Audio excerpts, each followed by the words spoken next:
Olá, seja muito bem-vindo ao segundo encontro da disciplina Negociação e Gestão de Conflitos.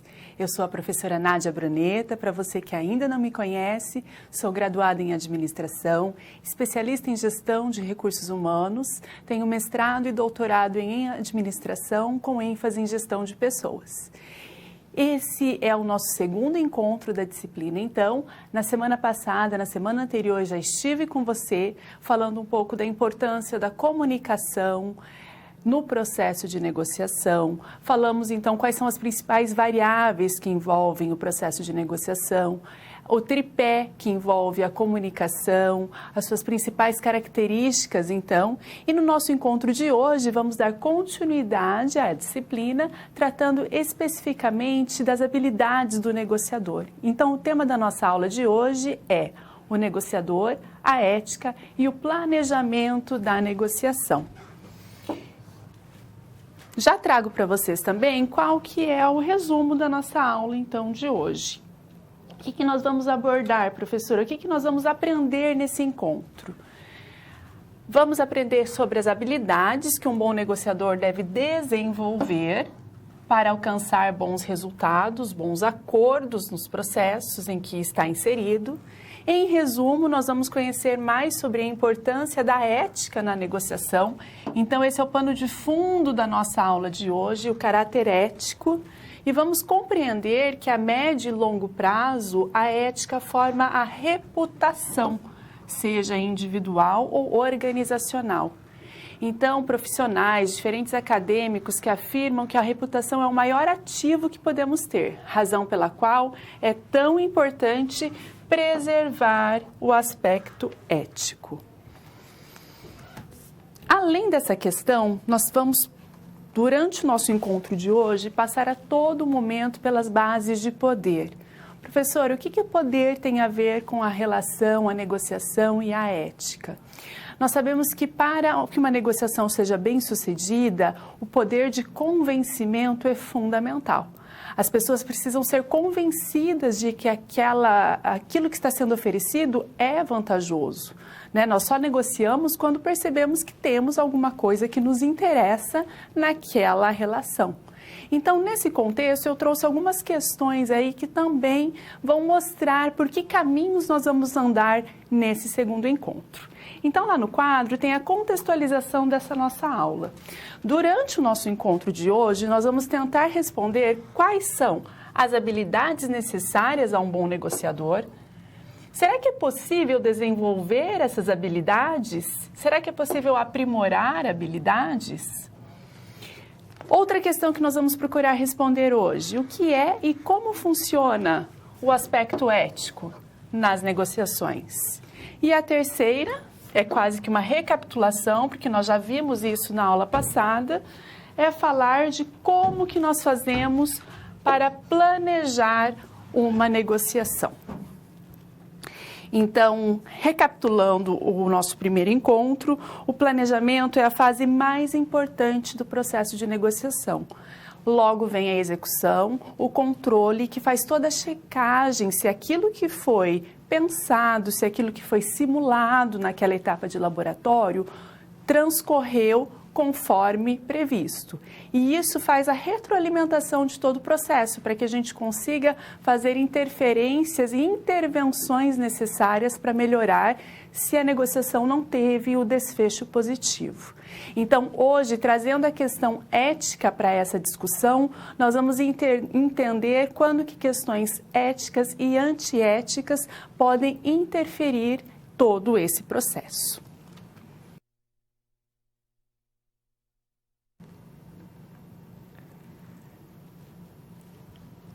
As habilidades essenciais dos negociadores, então, são influenciadas diretamente pelo poder que os indivíduos exercem em suas relações. Lembra que eu falei que o poder é uma das palavras que vai passar também a todo momento pela nossa aula de hoje? Nós vamos entender quais características o indivíduo exerce em relação ao poder. Então, eu vou trazer conceitos de poder externo, poder pessoal. O poder ele é exercido pelo cargo ou pelas características internas ao indivíduo. Aqui nós não queremos considerar poder simplesmente como um fim em si mesmo, mas ele é um meio que é utilizado para conquistar os objetivos estabelecidos. Professora, pode explicar melhor essa questão do conceito? Posso. Vamos ao quadro que eu vou trazer esse conceito detalhado para vocês. Então, o poder de convencimento é fundamental para chegar a bons acordos, para que a negociação seja bem sucedida. Pode ser decorrente de fatores externos e fatores internos. Então, são dois tipos aqui de poder principais que os teóricos reconhecem como os mais importantes que influenciam direto esses processos. Então, se a gente fala do poder externo, é relacionado ao cargo na empresa, a bons relacionamentos, a bens materiais ou recursos financeiros. Então, uma pessoa ela pode se valer do cargo que ela ocupa para conquistar outras pessoas. Sabemos que há muito tempo, ou nem tanto tempo assim, há pouco tempo atrás, as pessoas muitas vezes se prevaleciam dos cargos que ocupavam ou da situação, do status social para adentrar determinados círculos de pessoas, para se sentir bem-vindas em determinados contextos, em determinados ambientes, né? Essa é uma situação muito percebida, inclusive, até hoje, né? Tem pessoas que conseguem circular por determinados espaços porque detêm um determinado título ou porque têm muitas posses e são reconhecidas ou são respeitadas por aquela condição. Então, quando nós falamos em poder externo, está muito relacionado ao que a pessoa tem, seja cargo ou seja em relação a finanças mesmo, ao seu poder aquisitivo. E quando falamos, então, em poder interno ou pessoal, nós estamos nos recorrendo aí a características do indivíduo, mais voltadas à educação, desenvolvimento próprio e características realmente pessoais. Então, se eu falo que o meu poder pessoal aí oferece algumas características, alguns exemplos são ter afinidade, ser carismático, ter um bom relacionamento interpessoal. São algumas características, então, independente do cargo ou da função que eu exerço, independente do meu poder aquisitivo, mas que influenciam também e me permitem aproximar de algumas pessoas, ou circular também entre espaços interessantes. Eu sou bem-vinda, então, em determinados lugares por aquilo que eu sou, pelas minhas características pessoais, pelo meu jeito de ser, independente daquilo que eu tenho ou do cargo que eu exerço, do cargo que eu ocupo numa organização. E aí, existem, então, se falamos do poder pessoal, poder interno e também do poder externo, como que isso é formado, professora? Que elementos que podem formar esse poder no nosso dia a dia? Como que isso é constituído? Existe uma figura também que é bastante disseminada aí nos teóricos dessa linha de pesquisa, que mostra como se fosse um triângulo e apresenta os elementos que formam, então, o poder do indivíduo. No quadro eu vou apresentar esses elementos para você. Nós temos, então, o poder pessoal, seja ele interno ou externo, mais voltado, claro, ao interno aqui, porque nós estamos falando das características individuais, e ele tem 3 aspectos aqui. Então, a gente considera o estado mental do indivíduo, as habilidades e os conhecimentos. Estado mental, se a gente fala do estado mental positivo, a gente pode dizer que isso potencializa os conhecimentos e as habilidades que são demonstrados aí no triângulo. Então, com muita frequência, nós nos deparamos com pessoas que nem sempre dominam determinado conteúdo ou determinado assunto teórico, não tem tanto tempo de escola ou de estudos, não tem uma formação, uma graduação, uma pós-graduação, mas que assim mesmo têm um domínio ou exercem a sua atividade de trabalho de forma fenomenal, espetacular. Alguns exemplos disso, pessoas esportistas, músicos, que realmente não tiveram tanta dedicação aos estudos, mas que são destaque em suas profissões. Tenho certeza que você tem aí e consegue lembrar de várias atuações, de vários profissionais que se destacaram nas suas áreas, e muito disso e muito desse sucesso vem do estado emocional. Então, da positividade, da motivação, da disciplina que ele encara os treinos, ou que faz as músicas, ou as composições, enfim, ele se dedica de uma maneira realmente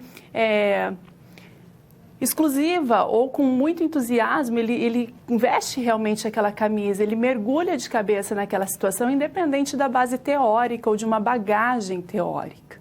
Percebam que o estado mental positivo influencia também pessoas que estão em tratamento médico. Quantos de nós já ouvimos falar de casos de pessoas que se recuperaram de uma doença grave, tiveram muitas vezes, em comparação com uma outra pessoa que recebeu a mesma dosagem de remédio ou o mesmo tratamento farmacológico, os mesmos recursos, mas uma pessoa que se mostrou muito mais positiva mediante o tratamento, acabou se recuperando efetivamente e voltou a ter uma vida comum, ao passo de que uma outra pessoa que não teve esse estado emocional, estado mental positivo, acabou esmorecendo e não respondendo ao tratamento. Então, esse estado mental realmente ele pode influenciar positiva ou negativamente. Por isso que é sempre importante destacar esse lado positivo. E ele interfere também nos conhecimentos e nas habilidades, como eu mostrei ali na figura para você. Por quê? O conhecimento, ele não envolve apenas o que se conhece, mas ele também leva em profundidade a organização, a priorização daquilo que se conhece. Não basta você conhecer, né? Não basta você ter informação sobre determinado assunto, você precisa priorizar em que momento que aquelas informações são aplicáveis, são úteis. Às vezes a gente sabe muita coisa, mas não consegue colocar em prática, e isso realmente não tem vantagem nenhuma, nem no negócio e nem no contexto individual. Então, nós precisamos ler, conhecer, estudar, nos desenvolver, mas principalmente em contextos organizacionais, é fundamental que aquilo seja aplicado. E aí, por isso que está no mesmo nível ali conhecimentos e habilidades, porque as habilidades também estão relacionadas diretamente à ação do indivíduo, né? Quando a gente estuda aquele conceito de competência, que é o famoso chá, conhecimentos, habilidades, atitudes, nós sabemos que quando não há entrega do indivíduo, quando não há ação, o resultado também aquela situação realmente não é competente. A gente fala que o sujeito só consegue exercer a competência se ele entrega, se ele traz o resultado realmente que se espera. Então, conhecimentos, habilidades, atitudes muito relacionados à ação do indivíduo nesse contexto. Na sequência, já trago para vocês quais são essas etapas, então, para que a gente possa adquirir habilidades na negociação, né? São 3 principais. Antes até, pessoal, de falar essa questão das habilidades, aqui só voltando um pouquinho na questão do poder externo e do interno, que eu acho interessante falar. Falei do conhecimento, das habilidades, das atitudes, mas aí você vai me perguntar, professora, e qual que é a relação, então, da competência do indivíduo no exercício do poder? E aí eu faço até um retrospectivo com a situação que nós tínhamos entre pais e filhos. Alguns anos atrás, era muito comum dizer que os pais eram muito impositivos na educação, né? Que esse poder externo dos pais, então, era muito valorizado. Se conversarmos com nossos pais, com nossos avós, que tiveram uma educação mais rígida dentro de casa, naquele ditado famoso de manda quem pode, obedece quem tem juízo. Então, era como se fosse uma ditadura, né? Entre os pais, que eram os superiores, e os filhos, que eram seres dominados dentro de casa. E hoje nós também procuramos ter um diálogo mais, com o conhecimento que a gente tem, nós procuramos ter essa aproximação com nossos filhos na educação. Então, procuramos também desenvolver características individuais e mostrar a importância de um diálogo, de um relacionamento, de ser carismático, de ter empatia, de se colocar no lugar do outro. E aí a educação também se acontece mais de forma democrática, vamos dizer assim. Então, os relacionamentos, na verdade, eles deixam de ser de uma sociedade assim mais verticalizada e passam a ser mais horizontais. Nós conseguimos traçar realmente esse diálogo, esse acompanhamento com os nossos pares. E isso também fundamenta, então, essa relação de poder externo e interno com os elementos que caracterizam esse poder.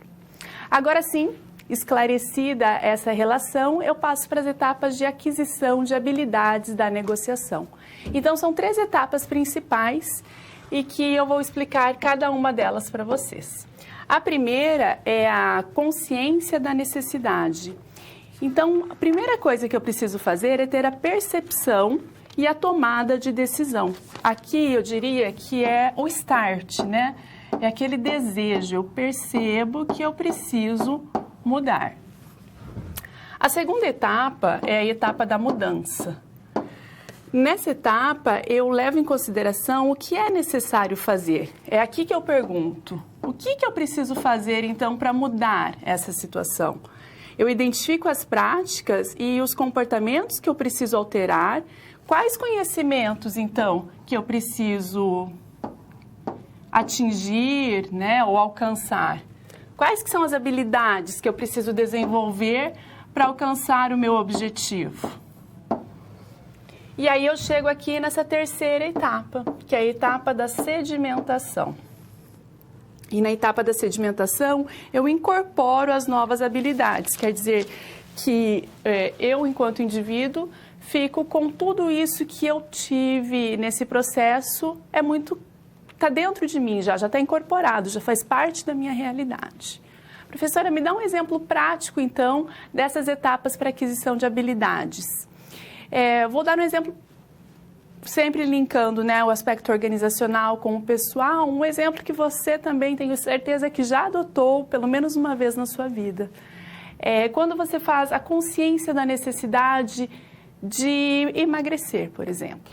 Você agora, talvez pelo aspecto da pandemia, muitas pessoas, né, está bem divulgado aí em pesquisas, que as pessoas nesse período acabaram deixando de lado a preocupação com uma alimentação mais saudável, mais equilibrada, acabaram engordando na pandemia, porque mais tempo em casa, acabam cozinhando mais, fazendo coisas mais gostosas, mais apetitosas. Então, vamos considerar a consciência da necessidade é que eu preciso emagrecer 3 ou 5 quilos, seja por aspecto físico, por qualidade de vida, por questão estética, por saúde, por dificuldade para, de repente, amarrar um tênis, um sapato, enfim. O fator decisão é a consciência da necessidade, cada um sabe da sua necessidade, mas o objetivo é esse, perda de peso. Ok, então a segunda etapa é a etapa de mudança. O que é necessário fazer para conquistar esse objetivo? Eu consigo fazer sozinho? Se eu buscar alguma informação na internet, ou eu preciso contratar, de repente, um personal trainer para me ajudar, para me orientar na atividade física? Será que eu preciso procurar um nutricionista para que elabore uma dieta? Ou talvez conversar com um médico, um clínico geral, enfim, qual orientação, quais caminhos ou quais recursos eu preciso para que eu consiga atingir meu objetivo? Então, o que é preciso ser feito? O que é preciso desenvolver nesse período? E aí eu começo a fazer atividade física, seja 3 vezes por semana, seja diariamente. Eu faço compras para ter uma alimentação condizente com o meu objetivo. Eu corto frituras, gorduras, refrigerantes, doces, enfim, eu faço aquilo que precisa ser feito.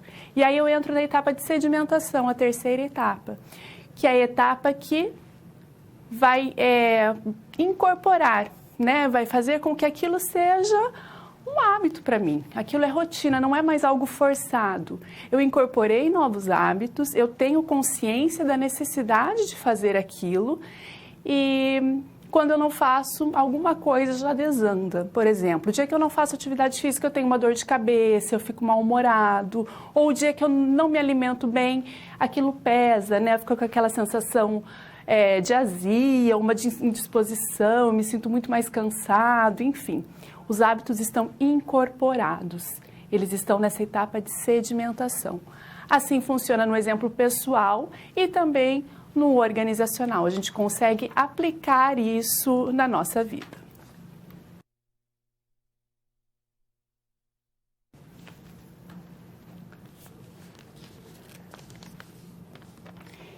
Vamos falar das visões teóricas sobre as habilidades dos negociadores.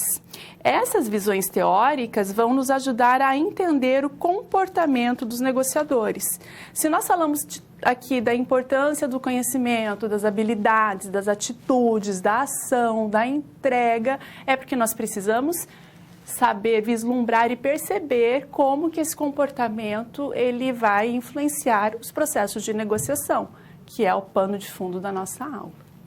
Então, para isso também existem ilustrações. Essas ilustrações, essas figuras que nós trazemos nas aulas, elas auxiliam realmente a compreensão e principalmente a memorização desses conceitos, né? A ilustração possibilita que nós consigamos perceber isso de uma maneira mais natural. O iceberg comportamental é esse exemplo. Por que um iceberg, professora? Porque um iceberg, o que é? Ele é uma grande massa de gelo que se desprende aí de uma geleira e fica flutuando ali no nível do mar. Então, existe um pedaço do gelo que fica aparente, fica visível, e um pedaço maior ainda que fica submerso, que fica lá abaixo do nível do mar e está invisível aos nossos olhos. Se nós considerarmos o lado comportamental comparado com esse iceberg, nós vamos ter essa impressão. Vamos lá no quadro. Aqui, então, o que é visível, percebam que tem uma linha aqui que divide o comportamento da percepção. Então, o que está acima do nível do mar é o que eu consigo enxergar, o que está visível. E o que está aqui embaixo, a percepção, é aquilo que eu não consigo enxergar, aquilo que está invisível aos meus olhos. São as emoções, as expectativas, os sentimentos, os desejos, as crenças, os valores, as necessidades. E tudo isso aqui, seja o comportamento e a percepção, é a realidade dos negociadores. Ao passo que essa percepção aqui invisível é o que está interno nos negociadores.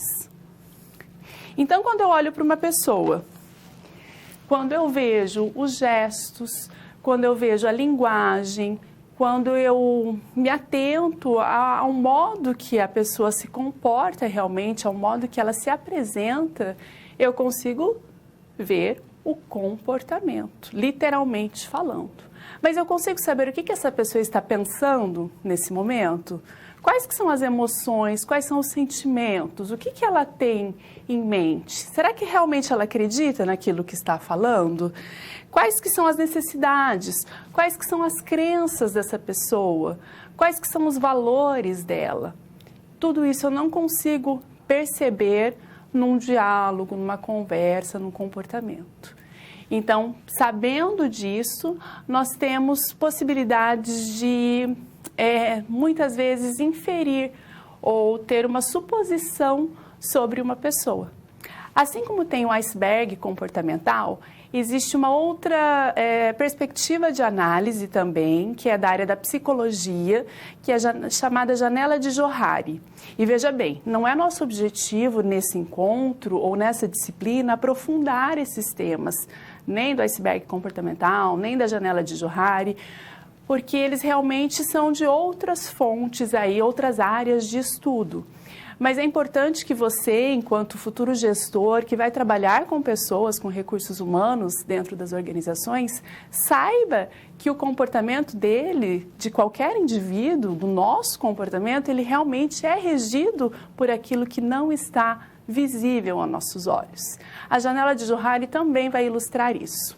Vamos ver. aqui nós temos 4 quadrantes principais que apresentam essas áreas que são conhecidas de mim ou do outro, né? Percebidas por mim ou pelo outro.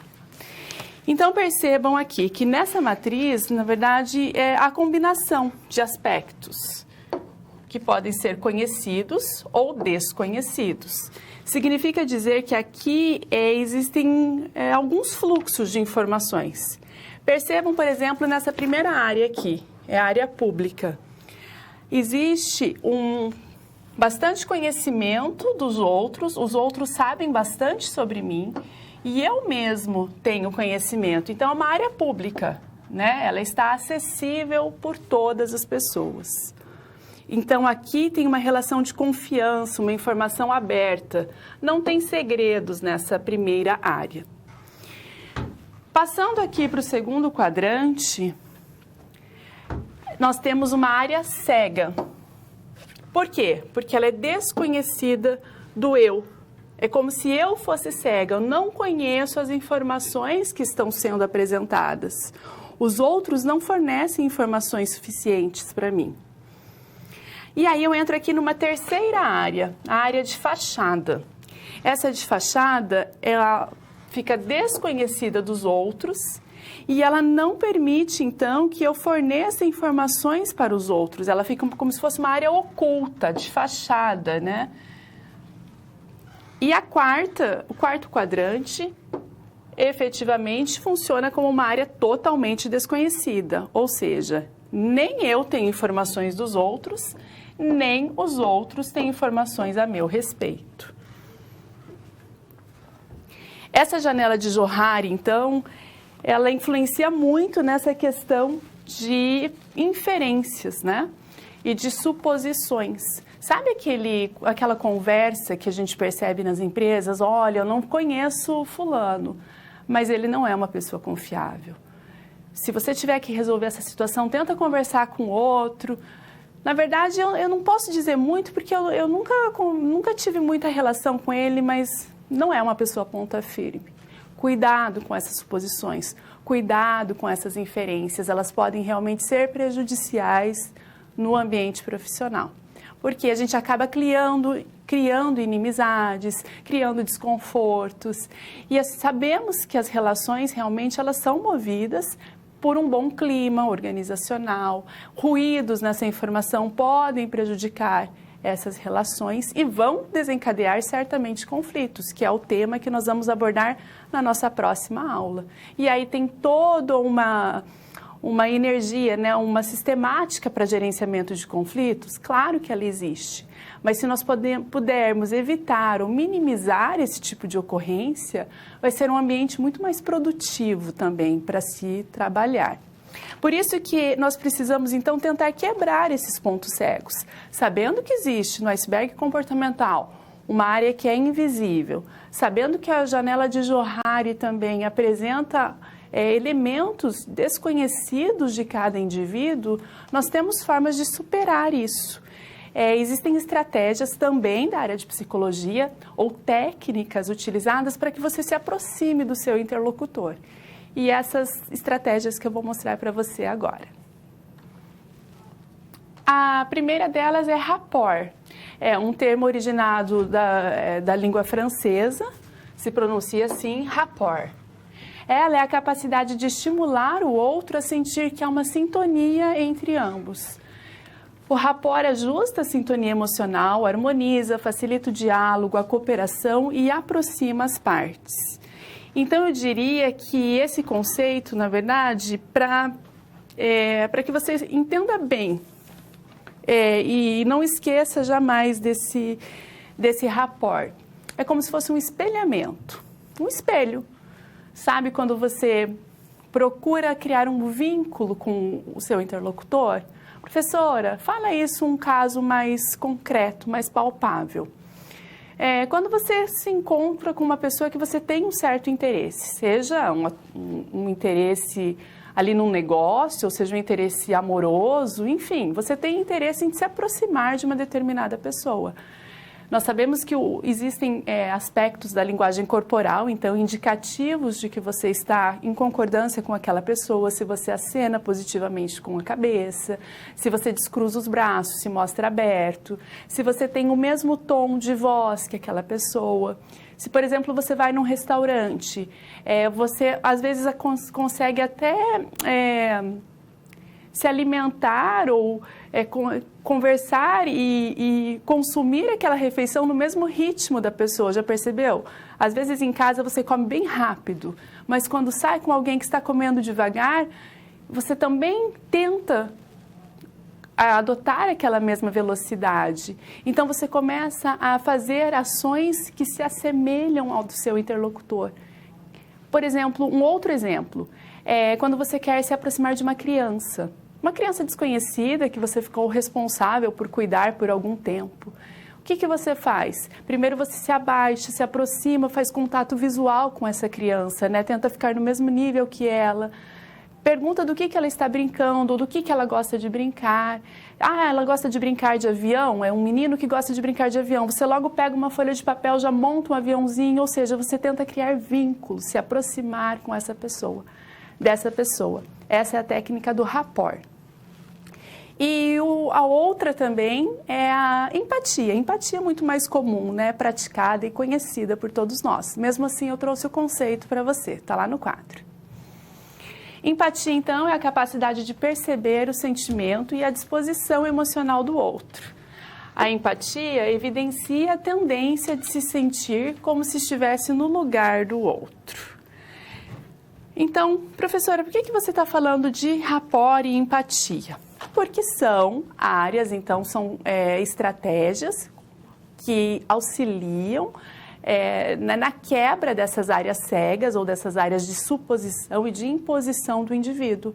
À medida que você se aproxima, que você estreita a relação, que você cria laços, vínculos, você consegue quebrar esses preconceitos ou essas inferências negativas que você tinha daquela determinada pessoa. E isso realmente é um fator que vai fazer a diferença num processo de negociação.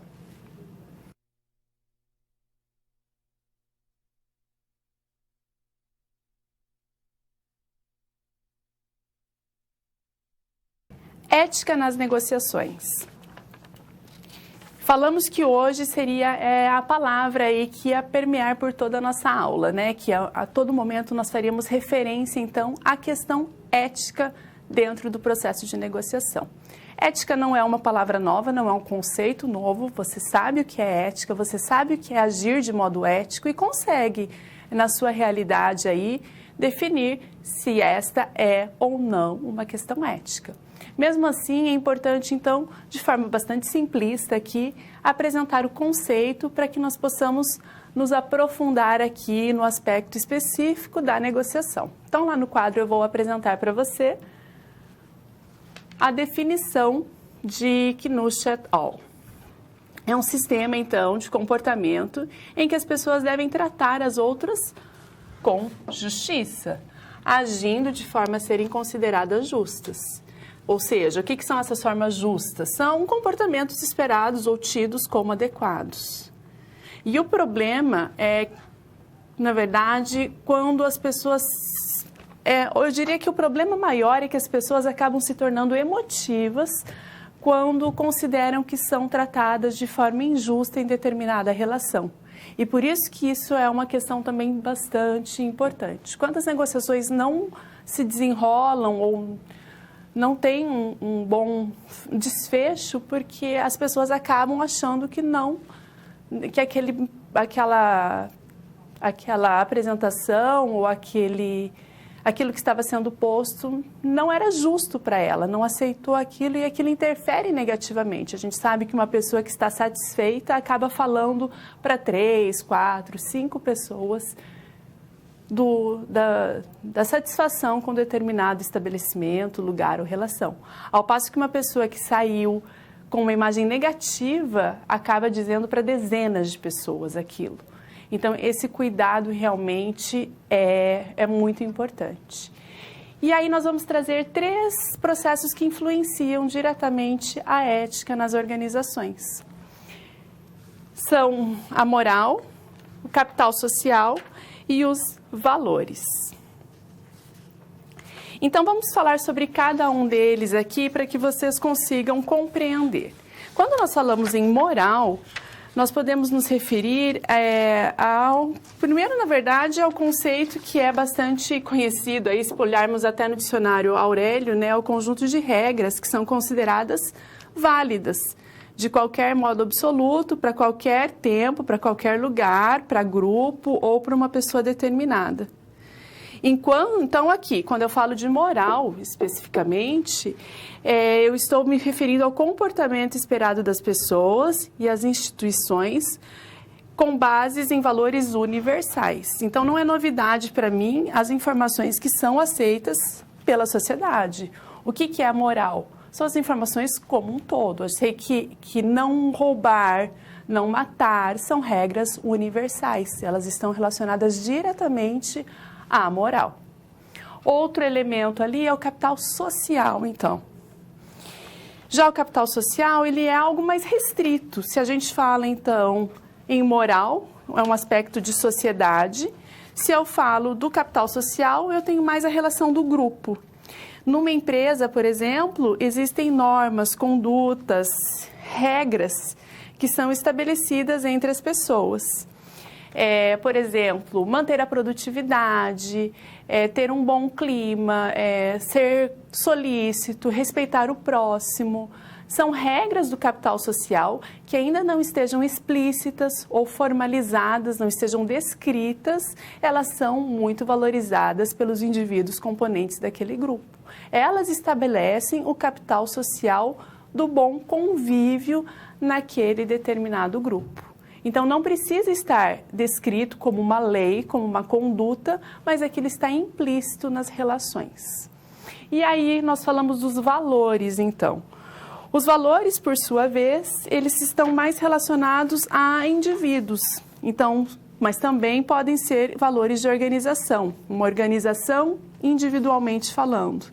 Os valores são conceitos, pensamentos, juízes, que podem ser considerados certos ou errados por determinada pessoa ou sociedade.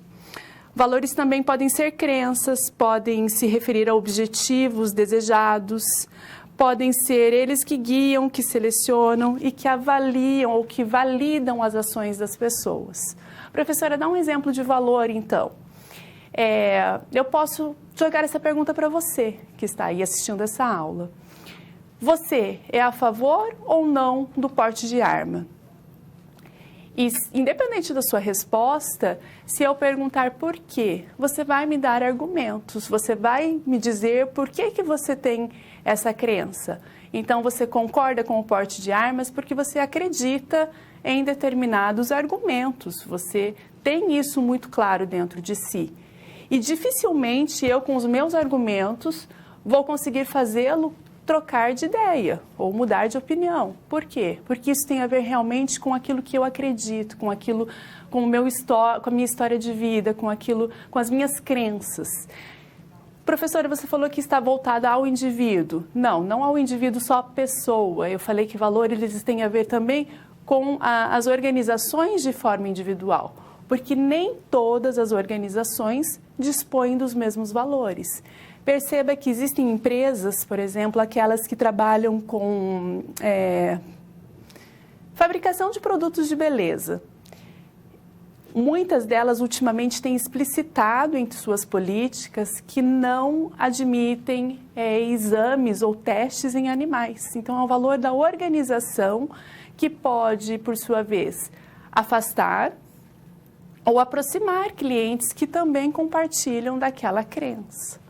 Né? Tem pessoas que realmente gostariam, tem pessoas que não se importam se o produto é testado ou não em animais, e tem pessoas que certamente não comprariam produtos sabendo que foram testados, foram feitos testes em animais antes da sua colocação no mercado. Então, percebam como os valores eles estão bastante enraizados, né? E podem determinar a conduta aí, aproximar ou afastar pessoas dessas relações. E aí, como que aplica, então, essa questão ética dentro do ambiente organizacional, professora? É isso que nós vamos ver agora. A aplicabilidade ética nas organizações, ela se estabelece a partir de valores, de condutas, de comportamentos e de atitudes. Os valores da organização, então, devem ser comunicados e conhecidos por clientes, fornecedores, pelos colaboradores, visando, como eu falei, aproximar ou afugentar nesse contexto quem pretende de alguma maneira fazer negócio com a empresa. Um outro exemplo também de valores, né, que podem passar isso, né, devem ser comunicados e reconhecidos pelos clientes. Durante essa semana, a empresa em que o meu marido atua fez 35 anos de existência.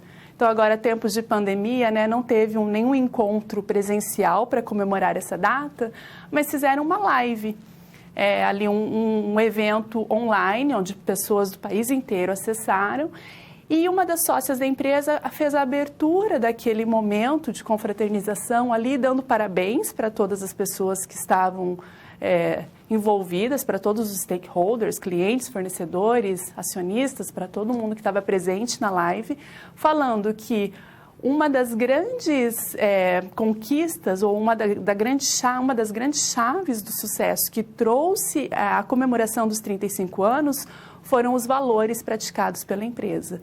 E percebam então como isso ficou bastante transparente, né? As pessoas sabem exatamente o que elas fizeram, no que elas acreditaram e o que elas entregam efetivamente para se consolidarem e existirem no mercado e se manterem por 35 anos em atuação.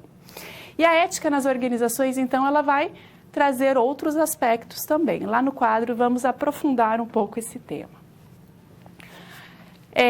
Os valores, então, devem ser praticados, claro, a partir das pessoas de maior poder na empresa, para que os demais colaboradores, então, entendam, incorporem, pratiquem tais valores, né? Eles devem se apropriar disso. A gente fala que os exemplos, então, eles vêm de cima e passam para todas as pessoas que estão em níveis mais baixos, né? A mesma coisa acontece em grupos sociais, as pessoas que servem realmente de influência para comportamentos e para atitudes.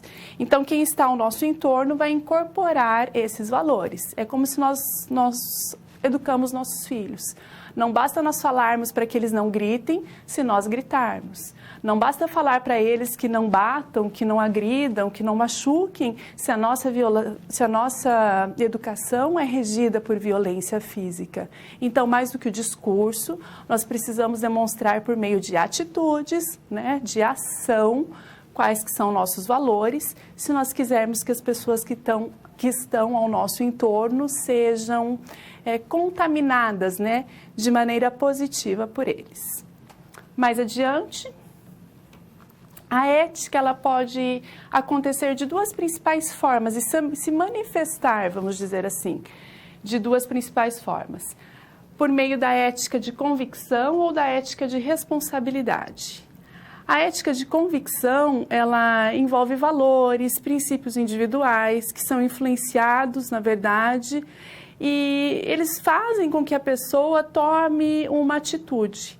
Então, uma ética de convicção, ela não fala de valores universais.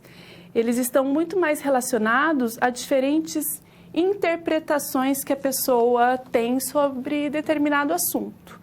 Então, eu vou te lançar uma pergunta agora, para te dar um exemplo do que é ética de convicção. Eu vou perguntar, você é a favor da pena de morte? E, mais uma vez, a sua resposta vai estar munida das suas crenças e dos seus valores. Você está convicto que é a favor ou que não é a favor da pena de morte. A convicção está muito atrelada a essas crenças também individuais. Ela não tem valores universais. Então, eu posso ser a favor de pena de morte ou não, você sim ou não, independente da universalidade daquela questão. E o que tem a ética de responsabilidade, então? O que diferencia isso? Ela é baseada em análise de risco e no atingir determinados objetivos. tem mais a ver com levar em consideração, então, alguma coisa. Aqui na ética de responsabilidade, nós levamos em consideração qual alternativa que pode apresentar os melhores resultados para os envolvidos. Professora, me dá um exemplo. Política de acolhimento, então, de pessoas refugiadas de guerra. Vamos considerar que eu seja o governante de um país que é candidato a recolher ou acolher essas pessoas refugiadas de guerra. Então, tem crianças, tem mulheres que tiveram que sair do seu país e precisam realmente de uma recolocação. E sabemos que essas pessoas aí vão ter dificuldade com cultura, dificuldade com a língua, com costumes. Imagina o choque, né? Quando vem, dependendo da origem dessas pessoas, ao chegarem num país ocidental, tropical, ou dependendo do tipo de vestimenta, dos costumes, uma série de fatores que podem impactar diretamente tanto na questão do desenvolvimento deles, quanto numa certa barreira que pode existir na própria população que vai receber essas pessoas. E aí entra a questão da ética de responsabilidade. Nessa situação, nessa condição, é melhor que eu receba essas pessoas, porque eu acredito que seja o melhor a se fazer individualmente. Eu tenho uma ética de convicção que isso é importante, mas a minha ética de responsabilidade talvez fale que nesse momento ou nessas circunstâncias talvez não seja ideal receber essas pessoas no meu país. Existem diferentes dimensões, então, para compreender esse comportamento ético, né? São percepções que interferem nisso.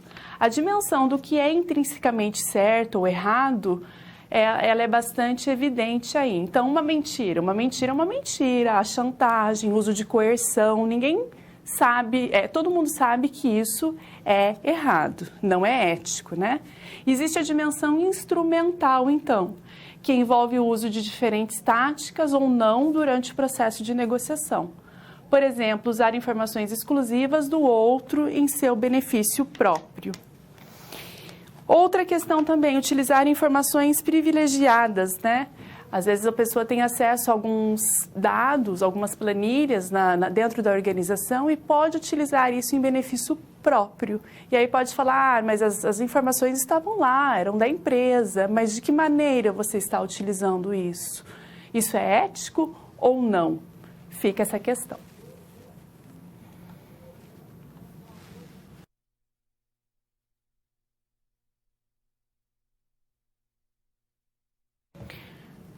Chegou a hora, então, de resolvermos uma situação problema em que vamos aplicar alguns dos conceitos que estudamos até aqui de forma prática. Então, vamos entender essa questão do comportamento ético, da importância do processo de negociação e da comunicação, né, do senso de pertencimento, daquelas características de vínculo, de aproximação com o seu interlocutor. Como que isso pode ser aplicável numa situação? Eu trouxe aqui para vocês o caso da Assembleia com os Trabalhadores e eu vou aqui grifar algumas palavras-chave para que vocês já façam aí a relação com aquilo que nós estudamos e trabalhamos nessa aula.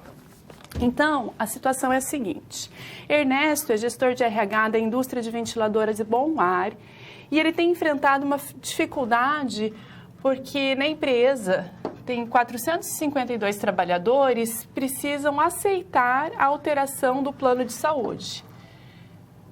Um plano de saúde com alguns benefícios aí está sendo colocada e o estatuto da empresa rege que a grande maioria dos colaboradores deve aceitar a mudança proposta. Se não tiver aprovação, de acordo com aquilo que está escrito no estatuto, o plano não pode ser alterado. Então, o gestor de RH tem explicado que os benefícios do plano são os mesmos, os funcionários não serão prejudicados e que a negociação vai trazer uma grande economia para a empresa, isso é importante. Mas o tempo está se esgotando, os funcionários não parecem acordar com a situação. Então, um assistente do senhor Ernesto, o senhor Medeiros, ele pediu para tomar a frente da negociação. Esse senhor Medeiros, ele já está há 15 anos na empresa e ele tem afinidade, ele conhece muitos dos funcionários. Será importante seu conhecimento sobre como os colaboradores negociam? Será que eles vão pressionar para buscar os seus pontos de vista ou eles vão procurar sinergia no acordo? Conhecer as suas crenças e os valores dos indivíduos, conhecer as necessidades deles, pode influenciar na decisão de aceitar ou não aquele plano de saúde? O senhor Medeiros conversou pessoalmente com alguns representantes para entender o porquê da recusa em aceitar a proposta da mudança de plano. E o que os funcionários falaram para ele? A resposta foi que o gerente tinha um linguajar muito difícil. Eles não entenderam a apresentação da proposta de mudança de plano, então eles preferiram não aceitar, não estava claro aquilo para eles. O senhor Medeiros, então, perguntou a esses trabalhadores se ele poderia procurar entender melhor o novo plano e explicá-lo, fazer uma nova apresentação, uma nova abordagem desse plano. E aí os funcionários manifestaram que sim, que era uma boa ideia, deram um retorno positivo para ele. Então, ele voltou ao chefe, pediu para que lhe explicasse com detalhes o novo plano e preparou uma nova apresentação, com uma linguagem mais clara, com informações que não haviam sido apresentadas na primeira. Essa apresentação foi mais simples que a anterior, destacou alguns pontos importantes, foi apresentada na linguagem dos funcionários, com vocabulário simples, sem muitos rebuscamentos. Após essa apresentação, feita por um legítimo representante dos trabalhadores, percebam então a aproximação, né? Era um dos pares, era um deles mesmos, e aí a maioria então levantou a mão em concordância, acenou positivamente. A atuação gerou empatia, resolveu a situação e tornou a negociação muito mais fácil. Perceberam, então, a necessidade de se colocar no lugar do outro, né? A habilidade de negociação que ficou evidente ali? Então, um dos próprios funcionários percebeu que não era uma questão de simplesmente não concordar com os benefícios que foram apresentados pelo novo plano de saúde, até porque eram as mesmas vantagens, não havia prejuízo nenhum na composição do plano, na cobertura daquele plano de saúde. Muito pelo contrário, o plano apresentava as mesmas características, acarretaria uma economia muito grande para a organização, então era importante que fizesse a alteração, mas os funcionários, eles não foram conquistados porque teve aí uma imposição da apresentação, uma maneira que não os convenceu, eles estavam preocupados, só que eles não tinham campo para fazer uma contraproposta ou não se sentiram confortáveis para fazer objeções, e aí eles simplesmente recusaram. Ao passo que quando chegou uma pessoa com senso de identidade, né, um legítimo representante da categoria, ele foi, compreendeu a falha na comunicação, entendeu o plano de saúde, se apresentou, fez uma nova abordagem aí, né? Procurou buscar se colocar no lugar dos colegas dele, ele foi empático, então, buscou entender quais que eram os problemas, por que não a aceitação? Desenvolveu a técnica do rapport também, né? Foi conversar com cada um, entender as expectativas, o porquê da recusa. E aí a negociação muito maior foi bem sucedida. Os funcionários receberam positivamente, então, as mudanças que haviam sido sugeridas e aprovaram, conforme estatuto, a mudança do plano. Então, percebam algumas técnicas que comentamos na nossa primeira aula, aliadas a essa segunda, que se comprovam numa situação hipotética realmente de negociação.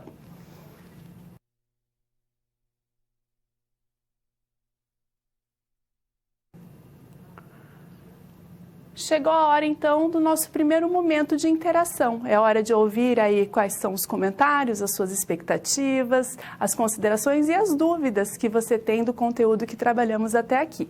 Eu vou dar um minuto e já volto para a gente conversar.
E o questionamento que chega aqui é como se estabelece a conduta ética numa negociação.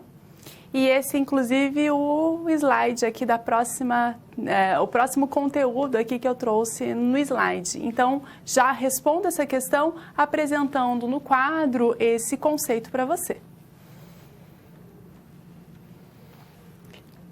A conduta ética, então, nas negociações, ela envolve, na verdade, as principais questões, né? Conduta ética aqui nas negociações e vamos ao conceito. As principais questões estão relacionadas a envolver a revelação da verdade, o grau de honestidade de cada um dos envolvidos, a sinceridade e a abertura que cada negociador deve ter. Então, quando eu falo que eu estou sendo honesto, será que eu estou sendo totalmente honesto realmente? Eu estou sendo sincero? Mesmo, em todos os sentidos? Então, essa abertura, ela realmente está sendo clara? Em alguns casos, o negociador pode até querer maximizar seus interesses naquela relação, escondendo talvez algumas preferências, se mostrando, ou mostrando, né, o mínimo das suas posições, pode inclusive manipular dados e informações. E aí, será que isso é uma conduta ética nas organizações? Na realidade, isso tudo envolve a postura, a conduta ética do negociador. Inclusive, isso pode prevalecer ou prejudicar a sua imagem. Por quê? E eu já trago aqui essa definição.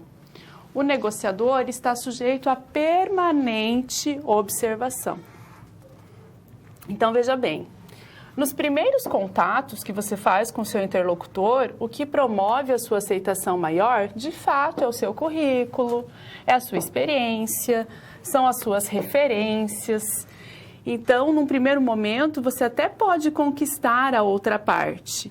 Mas a partir do momento que a negociação evolui, se você não demonstrar atitudes e comportamentos éticos, certamente você será desmascarado. Então, um simples currículo, um histórico seu não vai ser garantia de sucesso na negociação. Outro ponto aqui, durante a execução da negociação, os negociadores são medidos, claro, pela coerência dos seus argumentos, pela consistência, então, é aquilo que garante a credibilidade. E isso ainda vai além. Depois, então, de um acordo selado, ou seja, depois que há um consenso, né, na relação, depois que isso aqui é documentado, seja registrado em contrato, em minuta, da maneira como for, também se espera que os compromissos combinados sejam efetivamente cumpridos e por isso que eles precisam estar registrados, sem que haja desgastes decorrentes de interpretações equivocadas ou de pressões externas, ou que fortaleça a credibilidade e boa reputação. Então, a ética deve estar presente em todas as fases da negociação, fundamentalmente, claro, nas negociações empresariais. Então, a ética ela não pode ser deixada de lado, ela é algo essencial, porque ela envolve informações básicas, né, de honestidade, de sinceridade e de transparência nas negociações. Vamos ao quadro dar continuidade a esse conceito, então, com alguns modelos interessantes, que é a importância da integridade como atributo do negociador, que diz respeito à capacidade de ganhar a confiança da outra parte. Então, assim como empatia, esse é um conceito que não é novidade para ninguém, mas tem um modelo, então, muito conhecido por diferentes teóricos e que é utilizado para fundamentar esse conceito de ética e negociação empresarial. É um modelo que se baseia em 4 fatores, 4 pontos fundamentais. E eu vou destacar aqui algumas palavras que vocês devem sempre levar em mente quando falar do modelo Harvard, porque é ele que diz que as negociações que favorecem um maior equilíbrio entre as partes negociadoras, principalmente em contextos de boa-fé. Então, esses 4 elementos aqui são separar os problemas das pessoas,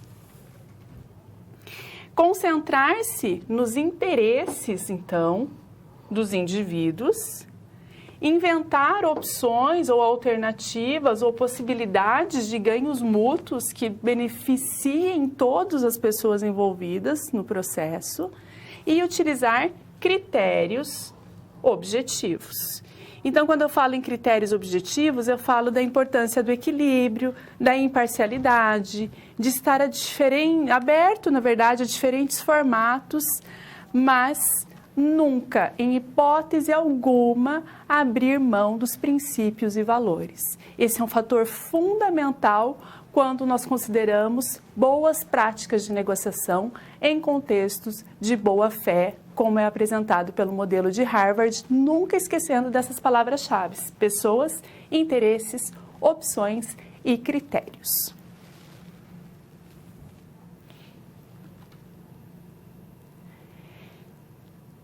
E vamos então fazer o planejamento da negociação. Quais que são as etapas para planejar as negociações e quais que são as informações relevantes para que as negociações e objetivos dos projetos sejam alcançados? Vamos ver no quadro esse conceito. Então, na verdade, nós vamos rever, né? Porque já trabalhamos com isso no nosso primeiro encontro. O planejamento da negociação, então, é a etapa que eu considero a mais importante do processo. Ela envolve a preparação, a organização, a estruturação de um determinado objetivo. Quanto maior for o tempo dedicado nessa etapa de preparação e planejamento, maiores serão as possibilidades de sucesso da negociação. E aí que entra uma ferramenta que eu não sei se é de conhecimento de todos, mas é muito utilizada na administração e também em processos de produção, inovação, pode ser utilizada até no nosso dia a dia. O ciclo PDCA é uma ferramenta, então, de planejamento e acompanhamento de ações que visam atingir um objetivo específico. Vamos ver aqui no quadro como que funciona o ciclo PDCA. Aqui nós temos, então, o planejamento, que seria a primeira etapa envolvendo a definição da meta, a análise do problema, a análise das causas, a elaboração dos planos de ação. Aí nós partimos para essa fase de execução. Aqui nós vamos treinar, executar todos os passos indicados no plano de ação. Passamos para a etapa, então, de checagem ou conferência. Aqui nós vamos fazer a certificação dos resultados, se aquilo que nós planejamos está sendo executado a contento.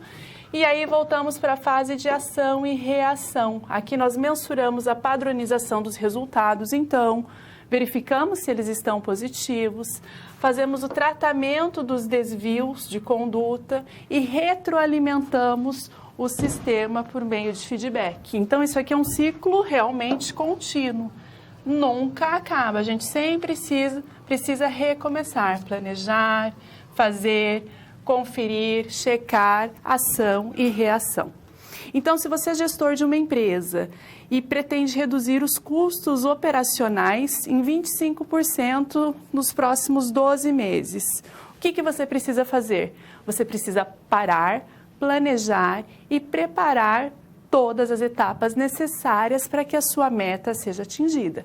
E se por acaso, no meio do percurso, você percebe que aquela meta de redução de 25% não está sendo alcançada, você precisa rever em qual outro departamento, em qual outro setor ou qual outra atitude você precisa ter para garantir que esse resultado seja atingido. Então, por isso que ele dá esse tempo de conferência, de execução, de checagem, para que você possa fazer as intervenções necessárias em tempo de executar ou de ser bem-sucedido no prazo que foi estipulado. No quadro, então, tem o resumo dessa questão de planejamento. A preparação está relacionada muito mais à pesquisa dos problemas a serem negociados, então, ou seja, aqui que eu vou verificar a situação do mercado, interagir com especialistas, definir os objetivos, as exigências das partes e até que ponto será que eu estou disposto a ceder? É aqui na preparação. E o planejamento, por sua vez, então, constitui a etapa em que se desenvolve a negociação e ela vai refletir, claro, em todo o processo. Porque por meio do planejamento nós temos esses termos de processo e não de ação efetivamente. Aqui na etapa de planejamento é onde nós vamos considerar de que forma iniciar a negociação, como que a outra parte vai reagir, como que vai impor condições sem prejudicar a negociação, como que vai responder às questões mais difíceis. Então, por exemplo, se na fase de planejamento e de preparação, você descobriu que o seu concorrente costuma levar especialistas, ele costuma recrutar uma equipe de especialistas na área para fazer uma apresentação que vai conquistar realmente, que vai garantir que aquela proposta seja recebida. Então, você está ali numa fase de cotação, né? Você está sendo considerado para uma grande negociação. Tem você e tem seu concorrente. Seu concorrente faz uma apresentação espetacular e conta com essa equipe de apoio. Ele leva profissionais que vão delinear melhor a proposta, é como se fosse um plus na apresentação dele. Como que você vai para a sua apresentação sabendo do seu concorrente? Né? Você prepara algum diferencial? Você também recruta uma equipe para fazer esse apoio, esse backstage? Ou não?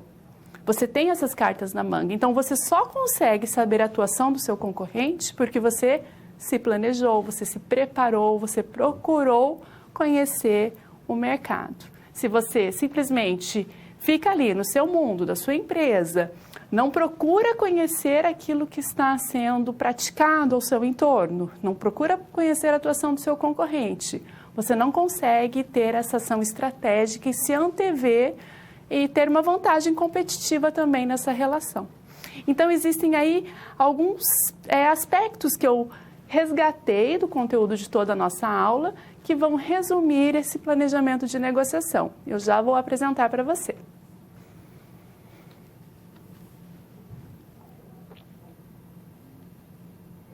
Como planejar uma negociação?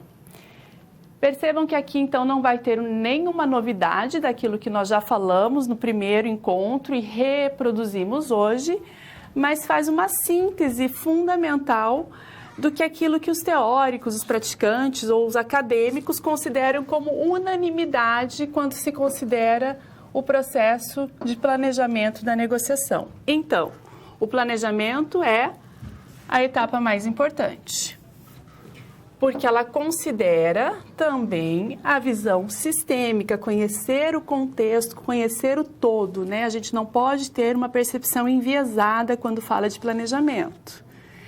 É importante que o negociador adote uma postura de negociação ganha-ganha.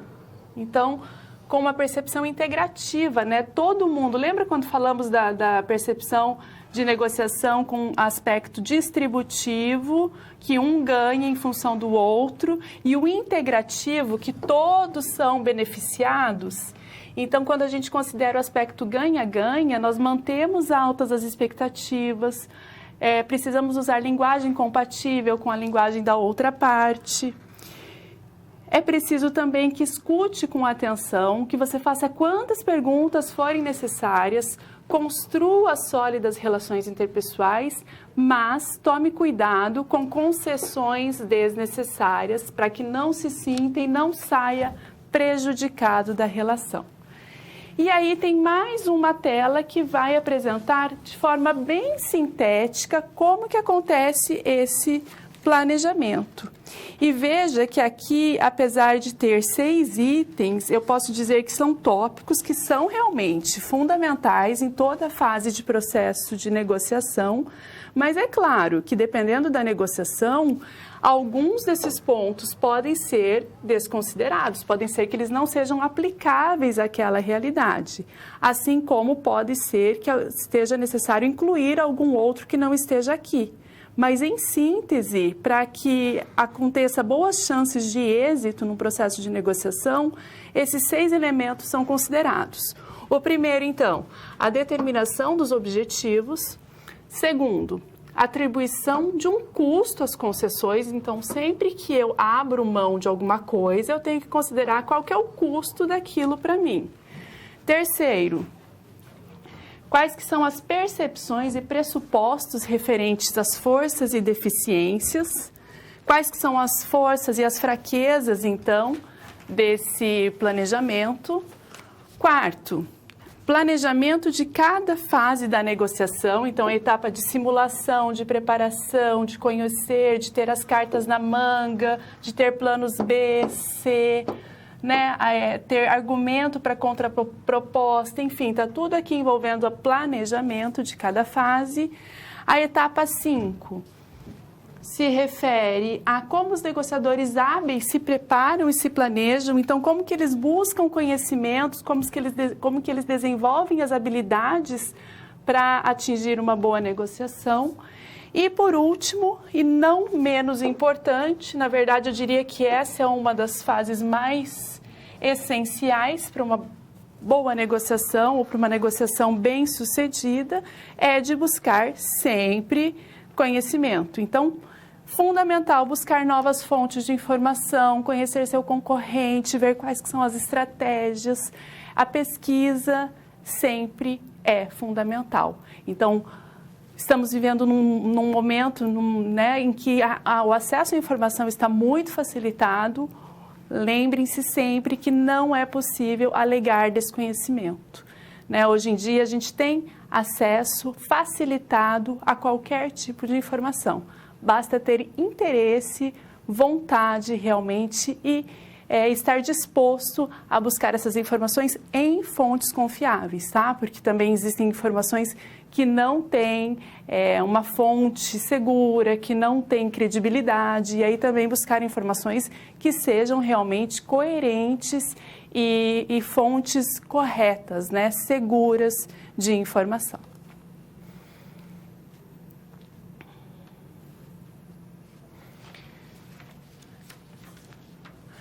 Chegou o momento, então, de resolvermos mais uma problema, e agora é a questão dos presentes de final de ano na empresa Atacarejo.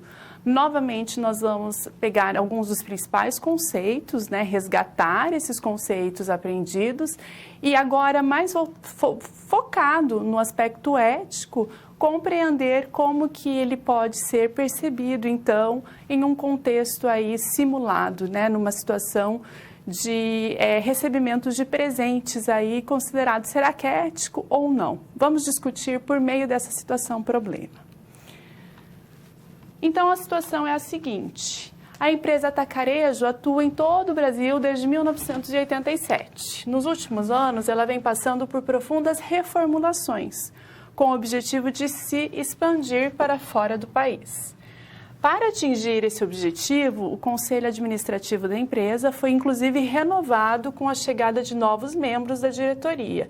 Então, inclusive, foram contratados profissionais até com o currículo internacional, justamente visando essa expansão aqui da empresa para fora do território nacional. No final de 2016, um comprador quase foi despedido. Ele quase foi demitido da empresa, porque ele recebeu um kit de churrasco de um fornecedor e a diretoria teve conhecimento. Esse kit era um presente, né, um mimo que ele recebeu de um dos fornecedores. O funcionário permaneceu no emprego após intervenção do seu superior direto, né, do seu gestor, que explicou para a equipe diretiva que aquela prática de receber o presente era comum na empresa e que os funcionários não sabiam que a partir daquele ano essa prática era considerada um ato antiético. E esse é o seu desafio. O que você faria para ajudar a eliminar esse dilema ético? A nova diretoria deveria, primeiro passo seria se reunir com o Conselho Administrativo. E aí a intenção seria definir quais são os valores e princípios que regem a empresa. Eles estão bem explicitados? Segundo, apresentar esses valores, então, e princípios aos colaboradores, aos fornecedores, aos clientes. Assim, todos teriam conhecimento do que é ético ou não, de acordo com os valores apresentados. Então, percebam a situação. O fato de receber um presente de fim de ano é muito comum, né? Receber presentes corporativos. Por algumas empresas isso é muito bem quisto, muito bem recebido, não há problema nenhum. Mas para empresas de médio e grande porte, isso realmente é algo que fica estabelecido como uma infração ao Código de Conduta. Mas nesse caso específico da Tacarejo, isso não era bem explicitado, né? Houve uma mudança aí na composição dos funcionários, houve uma mudança no quadro diretivo da empresa. Então, o funcionário ele foi simplesmente retalhado, ou foi chamada a atenção dele, porque ele estava agindo de forma antiética ao receber um presente. Mas ele foi pego de surpresa, ele nem sabia dessa condição. E ele se questionou, então, mas por que é antiético? E talvez você esteja se questionando sobre isso. E aí eu gostaria também de apresentar um outro exemplo de uma questão que pode interferir também nesse aspecto de presente. Então vamos considerar que você seja responsável pelo gerenciamento de TI de uma grande empresa e que está fazendo cotações para comprar um sistema de gerenciamento, um software aí de gestão. E aí você cotou com alguns fornecedores, com os melhores que lhe foram indicados, e considerou, então, recebeu a proposta de cada um, analisou, verificou o tempo de implementação, o suporte, né? Enfim, acabou optando por uma que tinha um bom custo-benefício. Então, escolheu o fornecedor, o sistema foi implantado dentro da empresa, teve uma boa aceitação, foi testado, foi monitorado por um tempo e o projeto foi concluído. Um tempo depois, no final do ano, você recebeu uma caixa de vinhos daquele fornecedor com um cartão agradecendo a parceria pelo projeto, pela execução e pelo sucesso da implementação. Beleza, acabou a história. Tempos depois, passaram-se alguns anos e você tem que considerar a nova aquisição de um software. Você vai fazer novamente a cotação com os fornecedores ou você vai lembrar daquele que te deu a caixa de vinho, fez o agradecimento? Pode ser que você responda a alternativa A, o seu colega responda a alternativa B e vice-versa. Mas existe um certo viés, uma certa inclinação normal de que, claro, você lembre primeiramente daquele fornecedor que, de alguma maneira, você já teve uma relação, foi bem sucedida e, ainda mais, ele foi educado, foi gentil e mandou um presente. Mas pode ser que agora o preço dele não seja melhor, que a proposta dele não seja melhor. E aí, muitas vezes, nesses pequenos agrados ou nesses pequenos presentes que parecem muitas vezes tão inofensivos, podem startar, quer dizer, podem começar esquemas até de corrupção. Então, eu não preciso mencionar nem o nome de uma empresa, mas você também conhece casos que começaram como pequenos presentes ou pequenas regalias concedidas a funcionários da empresa e que se revelaram realmente como gigantescos casos de corrupção. E aí vocês vão me perguntar, mas professor, o que a gente pode fazer então para minimizar isso? A gente não aceita o presente? Tudo vai depender do que foi estabelecido no código de conduta daquela organização. Então, precisa aí registrar essas informações. Qual que é a regra explicitada no código de conduta? Quais que são a lógica, né? Falta transparência, na verdade, muitas vezes das organizações. Elas cobram para que os seus funcionários ajam de determinada maneira, mas não explicitam aquilo que deve ser feito. Então, tem empresas que vão poder dar esse suporte para você e dar esse feedback, esse código de conduta bem estabelecido.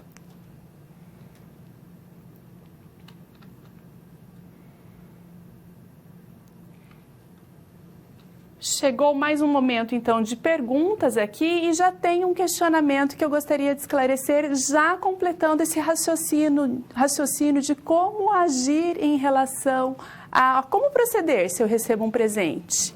E aí tem alguns exemplos também que eu gostaria de trazer aqui, que há empresas que estabelecem valores mínimos aceitáveis ou possíveis. Por exemplo, você pode receber um presente desde que ele atinja um valor X, não pode passar daquele.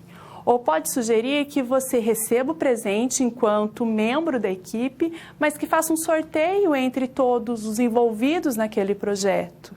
Existem pessoas que falam, ou empresas que falam, simplesmente receba e devolva ao remetente. Então, a maneira como aquilo vai ser conduzido precisa realmente estar explicitada e condizente com o código de conduta ou código de ética daquela organização. Esses foram os aspectos aí básicos dessa aula de negociação, da disciplina de negociação e gestão de conflitos com o viés mais voltado para a ética. E no nosso próximo encontro vamos tratar a questão do gerenciamento de conflitos. Até lá!